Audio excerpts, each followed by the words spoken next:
جو انویڈر آیا اس نے یہ بائنری بنا دی کہ جو ناپسندیدگی کا اظہار ہو یا یہ کہنا ہو کہ یہ غیر انسانی یا اس کو راکشس کہہ دیا جائے. یہ کسی کی برتری ثابت کی جاتی ہے تو وہ کسی دوسرے شخص کی کمتری ثابت کی جا رہی ہوتی ہے.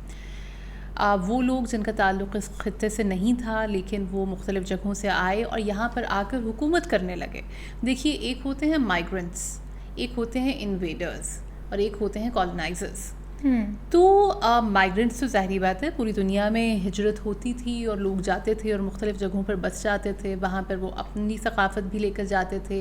لیکن جب ایک رولنگ کلاس ہوتی ہے جو انویڈر ہے یا کالونائزر ہے جو آپ پر حکومت کر رہا ہے, تو اس کے ذہن میں جو ایک اس نے اپنی برتری ثابت کرنی ہے, اس نے آپ کو کمتر ثابت کرنا ہے, اس نے آپ کو یہ چیز انٹرنلائز کرانی ہے کہ آپ کمتر ہیں تاکہ آپ اس کے خلاف سر اٹھانے کی جرت نہ کریں. آپ راکشس ہیں, راکشس کو شیطان کے برابر سمجھا جاتا ہے. جی یہ گیون آئیڈینٹیٹیز ہیں.